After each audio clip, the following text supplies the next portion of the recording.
Hello जय हिंद दोस्तों। आपका हमारे इस यूट्यूब फैमिली पायलट अर्नी में स्वागत है। तो आज हम आप लोगों के लिए फिर से एनसीईआरटी का जो सीरीज चल रहा है, जिसमें हम लोग क्लास 9th के केमिस्ट्री के 4 चैप्टर को कंप्लीट कर चुके हैं। ठीक है, आप में से जिन्होंने भी नहीं देखा है, सबसे पहले जाके क्लास 9th का 4 चैप्टर का वीडियो को कंप्लीट कीजिए। इसके बाद हम लोग क्लास 10th के केमिस्ट्री में इन किए हैं। क्लास 10th के केमिस्ट्री में हम लोग इन किए हैं, जिसमें पहला चैप्टर रासायनिक अभिक्रिया और समीकरण देख चुके हैं। आज हम आप लोग के सामने अम्ल, क्षार और लवण, जो इंग्लिश में कहते हैं एसिड, बेस एंड सॉल्ट, इसके बारे में चर्चा करेंगे। ये एसिड बेस सॉल्ट का पार्ट 1 वीडियो होगा। और वीडियो देखने के बाद, जैसा कि हम बार बार कहते हैं आप लोगों को, कि एनसीईआरटी का लाइन को लाइन बाय लाइन रीड कीजिएगा। रात में 9 PM आप माँ सरस्वती स्टडी पॉइंट में जाकर टेस्ट दे दीजिएगा। आपका जो भी डाउट है क्लियर हो जाएगा। ठीक है, तो चलिए स्टार्ट करते हैं हम लोग। एसिड, बेस एंड सॉल्ट बहुत ही मजेदार और बहुत ही इंपॉर्टेंट चैप्टर है आपके एग्जाम के दृष्टिकोण से। ठीक है, तो सबसे पहले हम लोग ये चीज सोचिए कि जो हम लोग भोजन करते हैं, या देखते होंगे कि गर्मी के मौसम में क्या होता है कि जो भोजन हम लोग सुबह पका देते हैं, क्या होता है, शाम तक वो खट्टा हो जाता है या कड़वा लगने लगता है। तो इसका कारण क्या है? कभी सोचे हैं? सुबह भोजन पकाएं, शाम तक गर्मी के मौसम में वो क्या होता है, खराब हो जाता है, खट्टा हो जाता है। इसका कारण ये है कि जो भोजन है, इस भोजन में अम्ल और क्षार उपस्थित रहता है। इस भोजन में क्या रहता है? अम्ल और क्षार उपस्थित रहता है। और इसके प्रभाव के कारण ही वो जो भोजन है वो दूषित या खराब हो जाता है। तो इंग्लिश में हम लोग अम्ल को कहते हैं एसिड। एसिड का मतलब ही होता है खट्टा। एसिड का मतलब क्या होता है? खट्टा। तो अम्ल का एक महत्वपूर्ण गुण है, उसका स्वाद कैसा होगा? खट्टा होगा। जैसे नींबू आप चखते हैं, नींबू का रस कभी देखिए चख कर, कैसा लगेगा? खट्टा लगता है। इमली खाने में खट्टी लगती है, लगता है ना? तो जो पदार्थ को खाने में खट्टा लगेगा वो होगा आपका अम्ल। आई बात समझ में? जैसे सभी खट्टे फलों में साइट्रिक अम्ल होता है। दही में क्या होता है? दही में लैक्टिक अम्ल होता है। दही में लैक्टिक अम्ल होता है। अंगूर में टार्टरिक अम्ल होता है। हमारे पेट में सबको मालूम है HCl होता है। पेट में कौन सा अम्ल होता है? पेट में HCl अम्ल होता है। मालूम है हाइड्रोक्लोरिक एसिड होता है। तो हम लोग सिर्फ जानते हैं अम्ल के बारे में। तो अम्ल जो होता है ना, वो कुछ ठोस होते हैं, कुछ द्रव होते हैं, और कुछ गैस के फॉर्म में होते हैं। कुछ ठोस होते हैं, कुछ द्रव होते हैं, कुछ गैस के फॉर्म में होते हैं। ठोस के फॉर्म में होता है ऑक्जेलिक एसिड। ठोस के फॉर्म में होता है oxalic acid, citric acid, citric acid, tartaric acid, tartaric acid, lactic acid, lactic acid. ये सब ठोस अवस्था में होते हैं। द्रव में कौन कौन सा होता है? सल्फ्यूरिक एसिड, आपका नाइट्रिक एसिड HNO3, आपका एसिटिक एसिड, एसिटिक एसिड। ये सभी किस फॉर्म में होते हैं? तो आपका द्रव के फॉर्म में होते हैं। ठीक है, तो आपको इतना नहीं जानना है कौन ठोस होता है कौन द्रव होता है। सिर्फ आपको जानना है कि अम्ल, अम्ल क्या होता है। तो अम्ल का कुछ हम लोग गुण देख लेते हैं, लिख लेते हैं। देखिएगा ध्यान से, अम्ल के गुण को चर्चा कर लेते हैं। अम्ल, अम्ल को इंग्लिश में कहते हैं एसिड। अम्ल को क्या कहते हैं? एसिड। पहला पॉइंट हम लोग देखेंगे अम्ल के बारे में, कि अम्ल का स्वाद कैसा होता है? खट्टा होता है, पहला पॉइंट। दूसरा, दूसरा इसमें देखेंगे कि जो आर्हेनियस थे, कौन? आर्हेनियस, आर्हेनियस, इन्होंने क्या बताया था? आर्हेनियस ने बताया था कि अम्ल जो है जल में घुलकर, अम्ल जो है जल में घुलकर, जल में घुलकर क्या देता है? H+ देता है। ठीक है। तीसरा point, Bronsted Lowry, Brønsted, Bronsted Lowry ने क्या कहा था?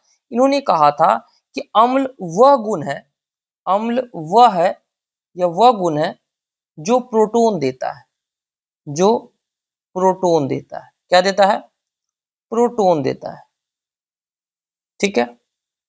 इसके बाद एक और वैज्ञानिक आए, उनका नाम था लेविस। क्या नाम था? लेविस। लेविस ने क्या कहा, इनके अनुसार कहा गया कि अम्ल जो है अम्ल वह है जो इलेक्ट्रॉन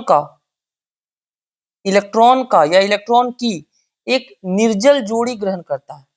एक निर्जल या निर्जन जोड़ी ग्रहण करता है। जोड़ी ग्रहण करता है। फोर्थ पॉइंट हो चुका आपका। फिफ्थ, अम्ल का जो है पीएच मान वो 7 से कम होता है। क्या होता है? 7 से कम होता है। 7 से कम होता है। सिक्स पॉइंट देखेंगे हम लोग कि अम्ल विद्युत का सुचालक होता है। अम्ल क्या होता है? अम्ल विद्युत का अम्ल विद्युत का सुचालक होता है। क्या होता है? अम्ल विद्युत का सुचालक होता है, गुड कंडक्टर होता है। ठीक है, तो आप अम्ल का एग्जाम्पल याद कर सकते हैं। क्या क्या होगा? HCl, HNO3, H2SO4, ठीक है, एसिटिक एसिड CH3COOH इत्यादि। इस तरह से आप अम्ल को डिफाइन कर सकते हैं। इतना सारा पॉइंट आपको अम्ल के बारे में याद रखना है, याद हो जाएगा। इसके बाद हम लोग थोड़ा सा देख लेते हैं प्रबल अम्ल और दुर्बल अम्ल। क्या देख लेते हैं? प्रबल अम्ल, स्ट्रॉन्ग एसिड, इसको इंग्लिश में कहते हैं स्ट्रॉन्ग एसिड। स्ट्रॉन्ग एसिड, इसको दो वर्गों में बांटा गया, पहला प्रबल और दूसरा दुर्बल। दुर्बल अम्ल जिसको हम लोग कहते हैं वीक एसिड। क्या कहते हैं? Weak acid. ठीक है, तो दोनों के बारे में एक बार देख लेते हैं। देखिए ध्यान से, प्रबल अम्ल इसे कहेंगे जिस जैसे पीएच वैल्यू 7 से कम जो होता है वो अम्ल होता है। तो 7 से अम्ल में जो 7 से जितना कम रहेगा, 7 से जितना कम रहेगा वैल्यू, पीएच वैल्यू रहेगा, पीएच वैल्यू वो उतना ही प्रबल अम्ल होगा। ठीक है, और 7 के आसपास, 7 के नजदीक जितना रहेगा, 7 के नजदीक पीएच वैल्यू रहेगा वो होगा आपका दुर्बल अम्ल। इसके बाद इसमें देख लीजिए कि जो प्रबल अम्ल है, प्रबल अम्ल का एग्जाम्पल आपसे पूछ सकता है HCl, H2SO4, HNO3। ठीक है, तीन अभी याद रखिए। वीक में आपका आ जाएगा, दुर्बल अम्ल में आपका हो जाएगा साइट्रिक अम्ल, टार्टरिक अम्ल, एसिटिक अम्ल, इसके बाद फॉर्मिक अम्ल इत्यादि और भी आपका, जैसे कार्बोनिक अम्ल, सल्फ्यूरस अम्ल, ये सभी याद रखिएगा। तो सभी अम्ल में सामान्य रूप से क्या होता है, एक चीज याद रखिएगा, सभी अम्ल में एक चीज देखिएगा, सामान्य रूप से हाइड्रोजन रहता है। सामान्य रूप से क्या विद्यमान रहता है? हाइड्रोजन विद्यमान रहता है। आई बात समझ में? तो प्रबल अम्ल जो होता है ये जल में पूर्णतः आयनित होता है। याद रखिएगा, प्रबल अम्ल जो होता है जल में आयनित होता है, पूर्णतः आयनित होता है, पूर्णतः आयनित होता है। और जो दुर्बल अम्ल है वो जल में आंशिक रूप से आयनित होता है, मतलब कम मात्रा में आंशिक रूप से आयनित होता है, आंशिक रूप से आयनित होता है। कोई दिक्कत यहां तक? यहां तक कोई दिक्कत किसी को नहीं हुआ है? तो चलिए थोड़ा सा हम लोग एनसीईआरटी की तरफ मूव करते हैं। तो अम्ल के बारे में हमने बता दिया आपको कि अम्ल कैसा होता है, स्वाद में कैसा होता है, आर्हेनियस ने क्या बोला था, ब्रॉन्स्टन लॉरी ने क्या कहा था। तो इसको एक बार रिकॉल कर लीजिएगा, इसको अच्छे से अध्याय में आप लोग पढ़ लीजिएगा। ठीक है, चलिए कुछ हम लोग थोड़ा सा क्षार के बारे में चर्चा कर लेते हैं। किसके बारे में? क्षार, बेस। देख लीजिए, सेकेंड क्षार, जिसे कहते हैं इंग्लिश में हम लोग बेस। इसके बारे में कुछ पॉइंट जान लेके, जैसे अम्ल स्वाद में कैसा होता था? खट्टा। इसका स्वाद होता है कड़वा। कैसा होता है? स्वाद कड़वा होता है। आर्हेनियस ने क्या कहा था? आर्हेनियस ने क्या कहा था? आर्हेनियस ने कहा था कि क्षार जो है जल में घुलकर क्या देता है? जैसे अम्ल जल में घुलकर क्या देता है? H+, तो ये OH- देता है। क्या देता है? OH- देता है। उसमें ब्रॉन्स्टेड लॉरी ने क्या कहा था? ब्रॉन्स्टेड लॉरी ने क्या कहा था अम्ल में? कि वो प्रोटॉन देता है। यहाँ पे क्षार जो है प्रोटॉन ग्रहण करता है। तो रिलेट करके याद करिए, प्रोटॉन ग्रहण करता है, प्रोटॉन ग्रहण करता है। ठीक है। इसके बाद लेविस, वहां इलेक्ट्रॉन निर्जन जोड़ी को ग्रहण करता है, और यहाँ पर लेविस क्या बोलेगा? निर्जन जोड़ी को क्या करेगा? त्याग करता है, त्याग करता है। क्षार का पीएच मान कितना होता है? पीएच मान या पीएच वैल्यू 7 से अधिक होता है, 7 से अधिक होता है। तो इतना सारा आप पॉइंट याद रखिएगा, एग्जाम्पल में याद रख लीजिएगा आप क्या क्या? NaOH, KOH, CaOH का होल 2। ठीक है, इसी तरह से आप याद रख सकते हैं।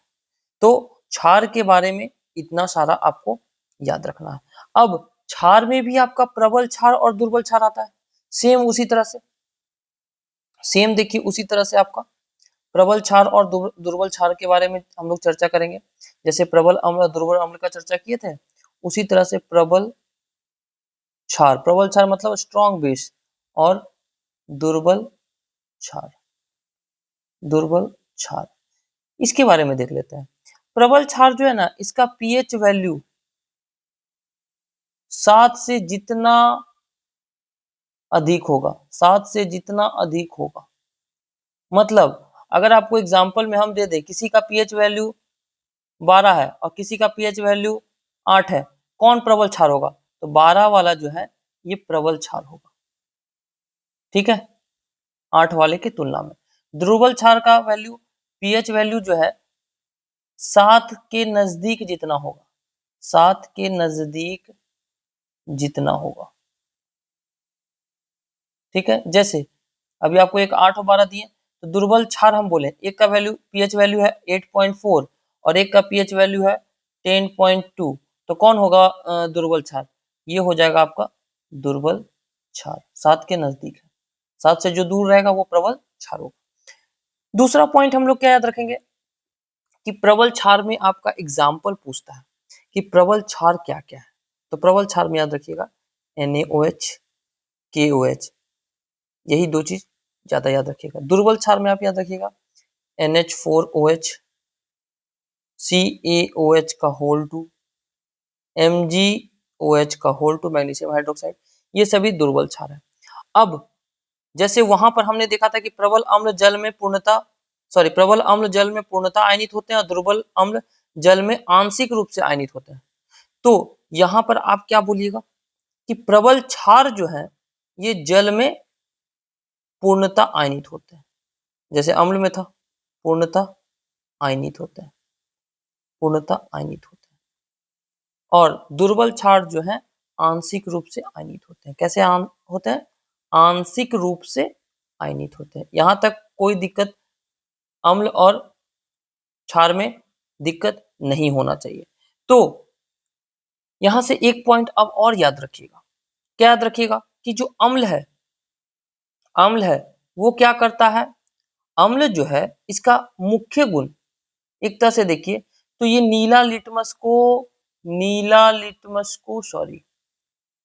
अम्ल जो है नीला लिटमस को क्या कर देता है? लाल लिटमस में बदल देता है। किसमें बदलता है? लाल लिटमस में। ठीक है, अब इसी तरह से हम बात करेंगे आपका क्षार का।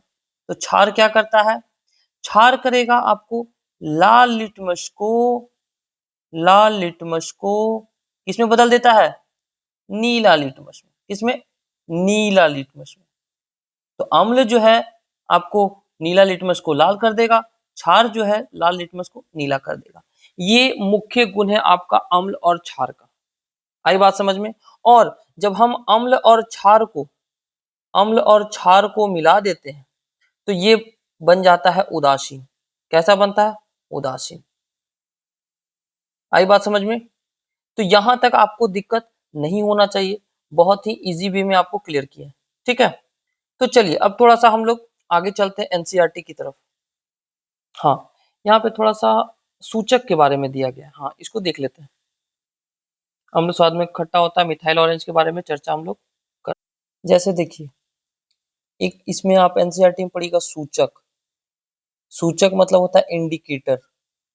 इंडिकेटर, इंडिकेटर मतलब क्या होता है? इंडिकेट करना। क्या इंडिकेट करेगा? तो सूचक या इंडिकेटर ऐसा पदार्थ है या उसे कहते हैं जो अपने रंग या फिर गंध में परिवर्तन के द्वारा, रंग या गंध में परिवर्तन करके या परिवर्तन के द्वारा पदार्थ का अम्लीय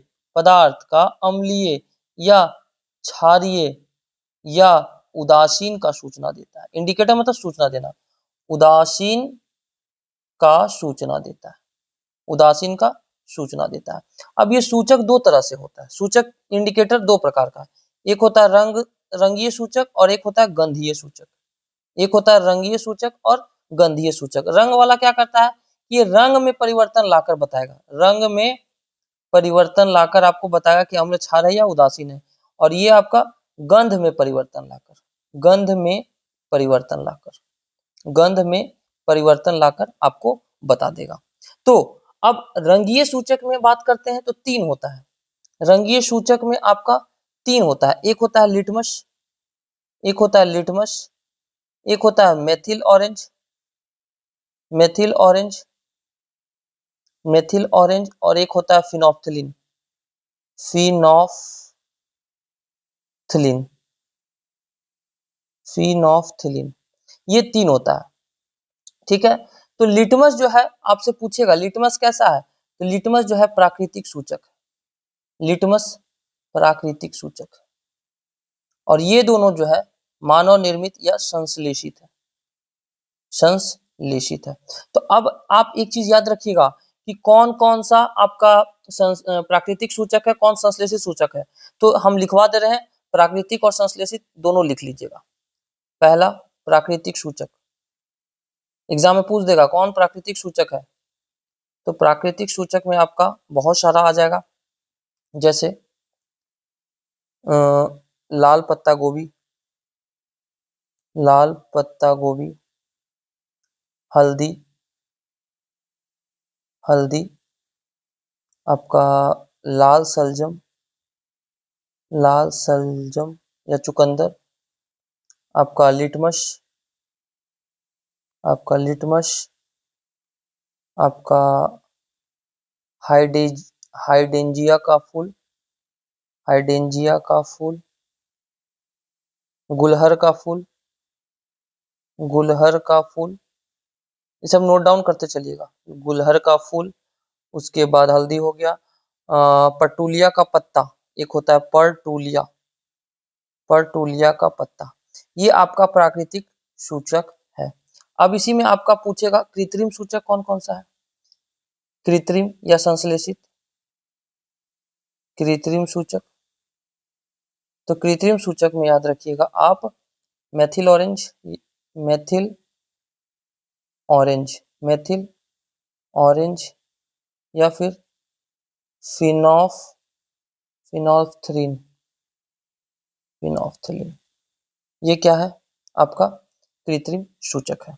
अब ये किसको किस में कन्वर्ट करता है, इसके बारे में भी हम लोग चर्चा करेंगे। थोड़ा सा हम लोग देख लेते हैं गंध के बारे में। जैसे बोले ना आपको एक रंगीय है, तो रंग के बारे में देख लीजिए। गंधीय क्या होता है?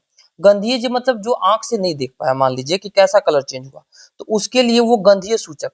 तो गंधीय सूचक में आपका आ जाता है गंधीय सूचक, गंधीय सूचक में आ जाता है आपका प्याज, लौंग का तेल, ये सब सूंघ के बता देता है। लौंग का तेल, वेनिला, लौंग का तेल और वेनिला, ये सभी क्या है आपका गंधीय सूचक में आते हैं। मतलब इसमें एक प्रकार विशेष प्रकार का गंध होता है। इसमें क्या होता है, एक विशेष प्रकार का गंध होता है। इसमें गंध जो है अम्लीय क्षारीय विलयन में बदल जाता है या समाप्त हो जाता है। तो जो अंधा व्यक्ति या नेत्र जिसको नहीं है, तो उस व्यक्ति के लिए गंधीय सूचक से ही वो पता लगा लेता है। आई बात समझ में? तो अब यहाँ पर एक फैक्ट बनता है क्वेश्चन कि लिटमस क्या है, लिटमस है क्या? तो लिटमस का जो है उदासीन में बैगनी कलर होता है। कैसा होता है? बैगनी कलर। ये कहां से प्राप्त किया गया है? थैलोफाइटा समूह से आया। थैलोफाइटा समूह से आया। कहां से आया? थैलोफाइटा समूह के लीचेन पौधा से। किस पौधा से? पूछेगा किस पौधा से? तो लीचेन पौधा से प्राप्त किया गया। ठीक है, ये लिटमस जो है ना तो अम्लीय है, ना अम्लीय है, ना अम्लीय है और ना ही क्षारीय है, ना ही क्षारीय, ये दोनों नहीं है। तो यह अम्लीय विलयन में लाल और क्षारीय विलयन में नीला हो जाता है। लिटमस जो है आपका अम्लीय में कैसा हो जाता है? लाल। और क्षारीय में कैसा हो जाता है? क्षारीय में नीला हो जाता है। ठीक है, और इसमें जब फिल्टर पेपर का टुकड़ा को डाल के सुखा देते हैं तो ये लाल और नीला लिटमस पत्र इससे प्राप्त हो जाता है। आई बात समझ में? तो लिटमस के बारे में इतना जानकारी रखना है। अब थोड़ा सा कलर किसमें किसमें चेंज हो जाता है थोड़ा सा देख लीजिएगा। तो लिटमस के बारे में आपको मालूम है, देख लेते हैं। पहले सूचक लिख लेते हैं, इधर सूचक इधर लिख देते हैं। अम्ल में क्या होगा? अम्ल माध्यम में, और इधर क्षार माध्यम में। सबसे पहले हम लोग देखेंगे लिटमस। लिटमस दूसरा देखेंगे हम लोग मेथिल ऑरेंज। क्या देखेंगे? Methyl orange. देखिए थोड़ा वीडियो लंबा जाएगा क्योंकि लिख लिख कर बताना पड़ रहा है ना। फिनोफ्थलीन, फिनोफ्थलीन पेशेंस से 1.5 का स्पीड में देखना है आपको। फिनोफ्थलीन। फोर्थ देखेंगे हम लोग ये जो इंपॉर्टेंट है वही देख लें, बाकी एनसीईआरटी से देख लीजिएगा। हाइडेंजिया, हाइडेंजिया का फूल, हाइडेंजिया का फूल। ठीक है, फिफ्थ देख लेते हैं हल्दी। मैक्सिमम यही देख लेते हैं। तो लिटमस पेपर क्या अम्ल में कैसा दिखता है आपको? तो लिटमस पेपर अम्ल में लाल रंग में परिवर्तन। अभी हमने बताएं कि लिटमस जो है यह अम्ल विलयन में लाल, अम्ल में लाल और क्षार में नीला, क्षार में नीला। मेथिल ऑरेंज जो है ये अम्ल में लाल, अम्ल में लाल और क्षार में पीला। फिनोप्थलीन का अम्ल में कोई परिवर्तन नहीं, लेकिन क्षार में कैसा होता है? गुलाबी, क्षार में गुलाबी। उसी प्रकार हाइड्रेंजिया का फूल अम्ल में कोई परिवर्तन नहीं, क्षार में गुलाबी रंग दिखता है। ठीक है, हल्दी, हल्दी में अम्ल में कोई परिवर्तन नहीं, लेकिन जैसे ही क्षार में जाएगा तो वो लाल भूरा। कैसा? लाल भूरा। इतना आप याद रखिएगा, एग्जाम में आपको क्वेश्चन यही 4-5 से पकड़ा जाएगा। बाकी लौंग का तेल है जो अम्ल में गंध समाप्त हो जाता है और क्षार में कोई गंध में परिवर्तन नहीं होता है। उसी तरह वनीला, वनीला जो अम्ल में गंध में परिवर्तन नहीं होता है लेकिन क्षार में गंध समाप्त हो जाता है। प्याज, प्याज में अम्ल में गंध में कोई परिवर्तन नहीं होता है लेकिन क्षार में गंध समाप्त हो जाता है। आई बात समझ में? जैसे देखिए अब हम लोग आगे देखेंगे, हमने क्या सीखा था कि आर्हेनियस के अनुसार अम्ल और क्षार में क्या होता है? अम्ल में क्या होता है कि जल में घुलकर, जैसे अम्ल जो है आर्हेनियस के अनुसार जल में मतलब H2O में घुलकर क्या दिया था? H+ आयन में टूटता है। ठीक है, कोई अम्ल ले लीजिए जैसे H2SO4 ले लिए, इसको जल में मिलाएं H2O में तो क्या होगा? H+ और SO4 2- में टूट जाएगा। तो ये आर्हेनियस के अनुसार था कि अम्ल जल में घुलकर हाइड्रोजन आयन देता है। उसी प्रकार से अगर हम हाइड्रोजन आयन, मान लीजिए हाइड्रोजन आयन यहाँ से प्राप्त हुआ, इस हाइड्रोजन आयन में हम जल मिला दिए तो ये बन जाएगा हाइड्रोनियम आयन। क्या बन जाएगा?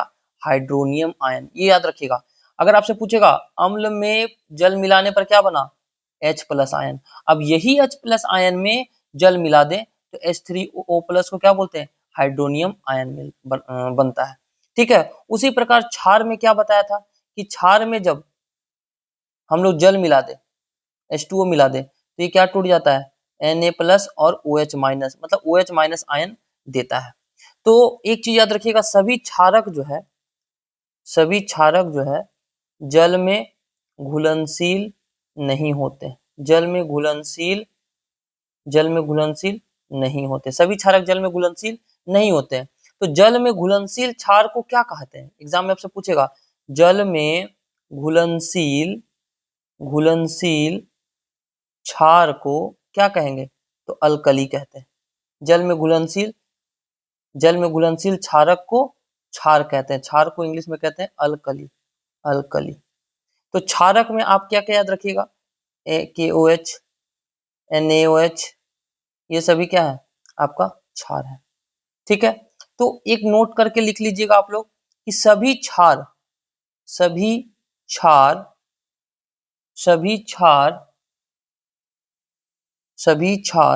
क्षारक होते हैं। सभी क्षार क्षारक होते हैं, लेकिन सभी क्षारक क्षार नहीं होते। सभी क्षारक क्षार नहीं होते, ये याद रखिएगा। ठीक है, याद रहेगा इतना। तो अब हम लोग थोड़ा सा आगे देख लेते हैं। क्या देखेंगे? थोड़ा सा इसमें आपका एनसीईआरटी में क्या पॉइंट दिया है देख लीजिए। ये हम लोग गण सूचक पढ़ लिए, यहाँ तक हम लोग देख लिए। ठीक है, अब हम लोग आते हैं अम्ल और क्षारक धातु से कैसे अभिक्रिया करते हैं। तो आपको याद रखना है कि अम्ल, मान लीजिए कोई धातु है, कोई धातु ले लीजिए, इसको अम्ल से अभिक्रिया कराएं तो क्या होगा? तो जब धातु को अम्ल से अभिक्रिया कराते हैं तो लवण और हाइड्रोजन गैस मिलता है। क्या मिलता है? लवण और हाइड्रोजन गैस। मान लीजिए कोई आप धातु ले लिए, मान लीजिए जिंक ले लिए, तो जिंक में हम तनु H2SO4 मिला दिए, तो क्या होगा? ये ZnSO4 बनेगा और यहाँ से हाइड्रोजन गैस निकलेगा। तो आपसे एग्जाम पूछेगा जब धातु अम्ल से अभिक्रिया करती है तो कौन सी गैस निकलती है? हाइड्रोजन गैस निकलता है, यही पूछेगा।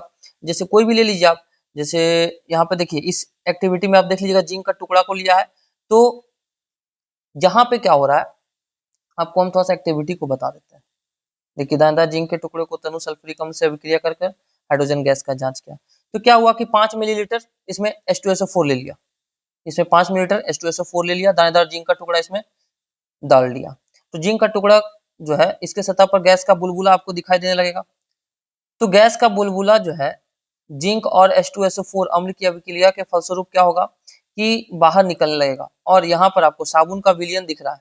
तो साबुन का जो विलयन है, तो यहाँ से जो गैस प्रवाह निकल के आया और इस साबुन के विलयन के टब में इस पाइप को लगा दिया, तो क्या हुआ कि गैस का जो निकास नली के सहारे साबुन के विलयन से जो प्रवाहित करते हैं, इसमें हाइड्रोजन गैस से भरा जो साबुन का बुलबुला ऊपर उठ, देखिए बुलबुला जो ऊपर उठ रहा है ये हाइड्रोजन गैस है आपका। तो ये ऊपर उठने लगता है और गैस से भरे साबुन के बुलबुले के पास एक मोमबत्ती, जलती हुई मोमबत्ती ले जाते हैं, तो देखते हैं कि बुलबुले फूट जाते हैं। ये बुलबुला जैसे मोमबत्ती के पास गया ये फूट जाता है और अंदर से कैसा आवाज निकलता है? फट-फट का आवाज निकलता है। फट-फट का आवाज के साथ ये जलता है। तो इससे ये मालूम चल गया कि जो निकलने वाली ये जो गैस थी, ये कौन सा गैस था? हाइड्रोजन गैस था। तो जब जिंक H2SO4 से अभिक्रिया करती है तो क्या देगा? Hydrogen gas. जिंक क्या, कोई भी धातु आप ले लीजिए, कोई भी धातु ले लीजिए, वो अम्ल के साथ अभिक्रिया करेगा तो क्या देगा? आपको हाइड्रोजन गैस देगा। ये पॉइंट आपको याद रखना है। ठीक, अम्ल धातु से अभिक्रिया करके लवण और हाइड्रोजन गैस देता है, ये आपको एग्जाम में पूछेगा। अब यहाँ तो अम्ल की बात हो गया, अगर क्षार की बात करें तो क्षार भी जब धातु से अभिक्रिया करता है तो आपको क्या देगा? जब क्षार भी आपको धातु के साथ अभिक्रिया करेगा तो लवण और हाइड्रोजन गैस देगा। जैसे NaOH, जैसे जिंक NaOH के साथ अभिक्रिया किया, तो NaOH क्या है? हमारा क्षार है। जिंक क्या है? हमारा धातु है। तो इससे अभिक्रिया किया तो सोडियम जिंकेट बना, Na2ZNO2 प्लस H2 निर्माण हुआ, मतलब हाइड्रोजन गैस यहाँ पे फिर से दोबारा निकला। आई बात समझ में? तो धातु को सक्रियता श्रेणी में हाइड्रोजन के ऊपर स्थित धातु तनु अम्ल के साथ अभिक्रिया करा के हाइड्रोजन गैस बनाते हैं। मतलब हाइड्रोजन के नीचे जो है, हाइड्रोजन से नीचे भी जितने सक्रियता श्रेणी में रखे गए हैं वो तनु अम्ल से अभिक्रिया कर हाइड्रोजन गैस नहीं बनाते। जैसे आपको दिए थे, कैटरीना ने कार मांगी अल्टोजेन फरारी, फिर भी हमें मतलब हाइड्रोजन क्यों मिली, सिल्वर और डी। मतलब ये जो है, ये हाइड्रोजन के नीचे जितने भी हैं सक्रियता श्रेणी में, ये तनु अम्ल से अभिक्रिया करके हाइड्रोजन गैस नहीं देंगे। इसके ऊपर वाले सभी तनु अम्ल से अभिक्रिया कर हाइड्रोजन गैस देंगे। आई बात समझ में? और एक चीज देखिएगा, दही जो है, थोड़ा सा कहानी सुन लीजिए। दही जो है, दही एवं खट्टे पदार्थ में अम्ल पाया जाता है और अम्ल धातु से अभिक्रिया करके मालूम है कि लवण और हाइड्रोजन गैस देता है। तो आप एक चीज जैसे देखिएगा, पीतल, तांबा, ये सब क्या है? पीतल, तांबा, पीतल में भी हमारा क्या है? मेटल है। तांबा, ये इसमें क्या है, मेटल है। तो ये सब दही या खट्टे पदार्थ को नहीं रखना चाहिए। क्यों नहीं रखना चाहिए? क्योंकि पदार्थ जो है अभी देखें कि अम्ल से अभिक्रिया करके विषैला हो जाता है और लवण और हाइड्रोजन गैस देता है। तो हाइड्रोजन गैस देगा तो वो खाने योग्य नहीं रहेगा। इसीलिए पीतल, तांबा या किसी इस प्रकार के मेटल वाले बर्तन में दही या खट्टे पदार्थ नहीं रखना चाहिए, क्योंकि उस खट्टे पदार्थ में अम्ल होता है और अम्ल धातु से अभिक्रिया करके लवण और हाइड्रोजन देता है, जिसके कारण वो खाने योग्य नहीं रहेगा। आई बात समझ में? कोई दिक्कत? अब इसी तरह से हम लोग आगे देख लेंगे। धातु कार्बोनेट, धातु धातु कार्बोनेट और धातु हाइड्रोजन कार्बोनेट अम्ल से अभिक्रिया करके क्या देते हैं। बीपीएससी में क्वेश्चन पूछा था, शायद 69th बीपीएससी में आपको इस लाइन से उठाकर क्वेश्चन सीधा पूछा था कि धातु कार्बोनेट और धातु हाइड्रोजन कार्बोनेट अम्ल से के साथ कैसे अभिक्रिया करते हैं। तो एक चीज याद रखिएगा कि जो धातु है, कहीं जगह भी इस पे हाँ है, मान लीजिए कोई धातु है, धातु कार्बोनेट, वहां तो धातु देख लिए, धातु कार्बोनेट या धातु हाइड्रोजन कार्बोनेट, धातु हाइड्रोजन कार्बोनेट। जब धातु कार्बोनेट या धातु हाइड्रोजन कार्बोनेट किससे अभिक्रिया करेगा? अम्ल से। किससे अभिक्रिया करेगा? अम्ल से। तो ये क्या देगा? लवण देगा, लवण देगा और CO2 देगा और जल देगा। तो आपसे बीपीएससी में क्या पूछा था 69 बीपीएससी में मालूम है कि धातु कार्बोनेट या धातु हाइड्रोजन कार्बोनेट अम्ल से अभिक्रिया करके कौन सी गैस देगी? तो बहुत लोग मैक्सिमम बच्चे हाइड्रोजन मार के आए, जो गलत था। क्या देगा? कौन सा गैस है? CO2 गैस देगा। यही बिल्कुल सही आंसर था। नहीं विश्वास है तो आप बीपीएससी 69 का पेपर उठाकर देख लीजिए, ये सीधा लाइन से क्वेश्चन आपको पूछा गया था कि जब धातु कार्बोनेट या धातु हाइड्रोजन कार्बोनेट अम्ल से अभिक्रिया करते हैं तो ये लवण के साथ साथ जल देते हैं और जल के साथ कौन सी गैस प्रोवाइड करते हैं? CO2, not hydrogen. इस बात को याद रखिएगा। तो ये जो आपको एक्टिविटी दिया है इसको पढ़िएगा, कैल्शियम हाइड्रोक्साइड में कार्बन डाइऑक्साइड गैस का गुजरना।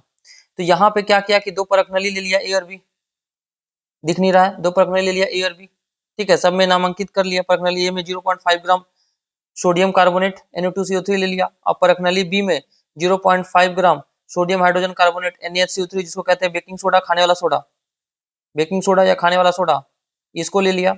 अब दोनों परख नली में 2 मिलीलीटर HCl मिलाएं। तो क्या निरीक्षण किया? तो हमने क्या देखा कि एक गैस निकल रहा है, एक गैस निकल रहा है। वो गैस कौन सा है? CO2 गैस है। वो कौन सा गैस है? CO2 गैस है। आई बात समझ में? इस एक्टिविटी को पढ़ लीजिएगा। थोड़ा सा हम रिएक्शन आपको बता देते हैं। जैसे मान लीजिए सोडियम कार्बोनेट, धातु कार्बोनेट हो गया, अम्ल से अभिक्रिया किया तो क्या देगा? लवण तो देगा, मालूम है, जल देगा और क्या देगा? CO2 देगा। ये बैलेंस रिएक्शन नहीं है, बस हम आपको बताएं कि ये हमारा क्या है? धातु कार्बोनेट, ये है अम्ल, अभिक्रिया करके क्या दिया? ये लवण, ये क्या दिया? जल, और कौन सा गैस निकला? CO2 गैस निकला। बस यही आपको याद रखना है। कोई दिक्कत? अब मान लीजिए चूने का पानी, चूने का पानी, चूने का पानी मतलब, चूने का पानी मतलब कैल्शियम हाइड्रोक्साइड, CaOH का होल 2। इसमें जब हम CO2 कार्बन डाइऑक्साइड प्रभावित करते हैं तो ये बन जाता है CaCO3। क्या बनता है? कैल्शियम कार्बोनेट या फिर जल बनता है। तो याद रखिएगा, जब चूने के पानी में कार्बन डाइऑक्साइड गैस प्रभावित करते हैं तो किसका निर्माण होता है? तो याद रखिएगा कैल्शियम कार्बोनेट, संगमरमर, ये श्वेत श्वेत अवक्षेप बनता है, श्वेत अवक्षेप संगमरमर बनता है और जल निकलता है।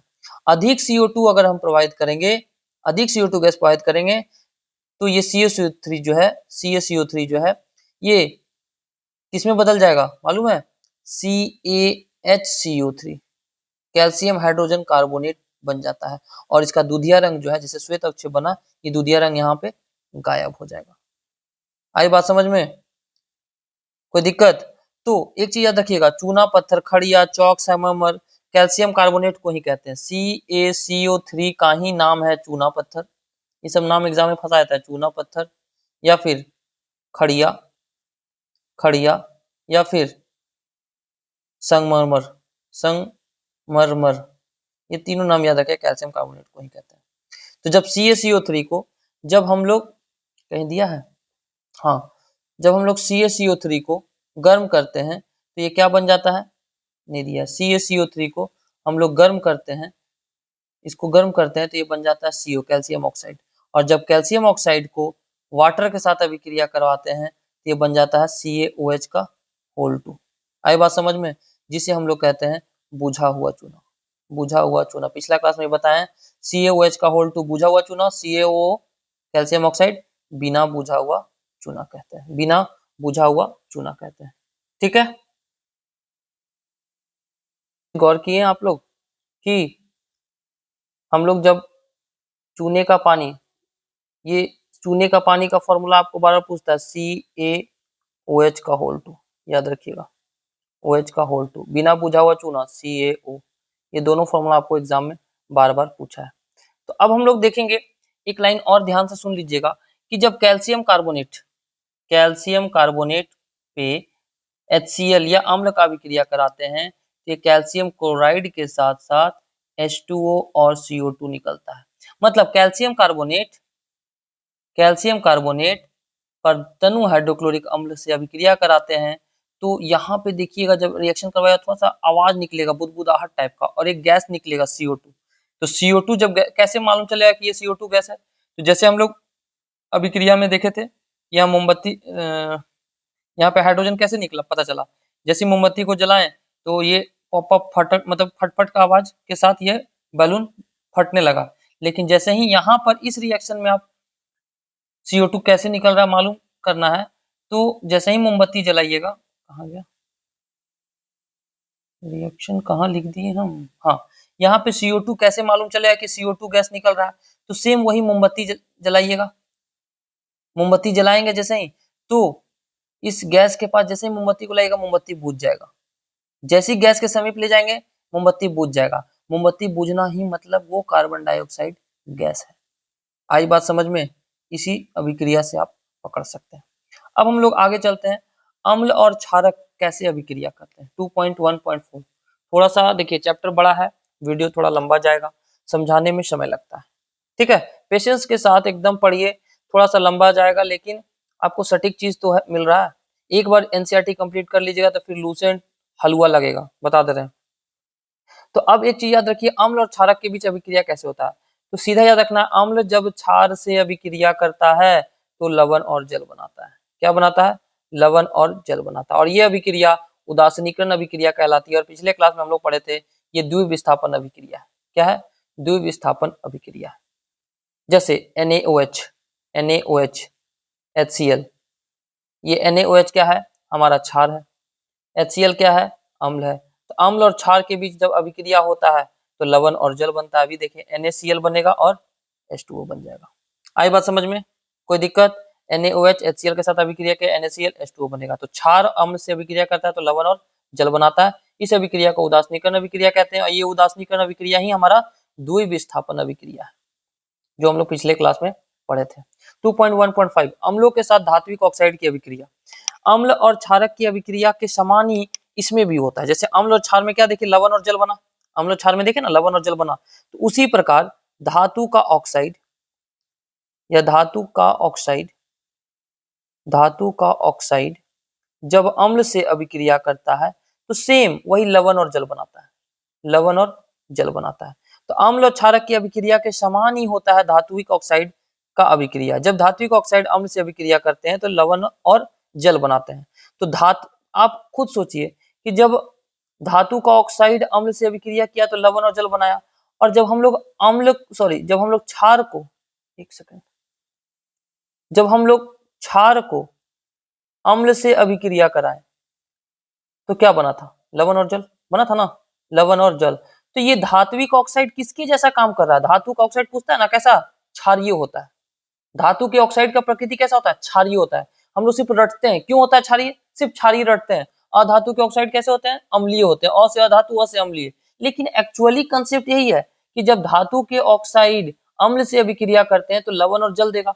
और हमने क्या देखा कि क्षार जब अम्ल से अभिक्रिया करता है तो भी लवण और जल देता है। तो क्या ये धातु का ऑक्साइड क्षार के जैसा गुणधर्म नहीं होगा। तो धातु का ऑक्साइड या धात्विक ऑक्साइड को क्षारीय ऑक्साइड भी कहते हैं, क्षारीय ऑक्साइड भी कहते हैं। ये क्वेश्चन बार बार पूछता है, क्षारीय ऑक्साइड भी कहते हैं।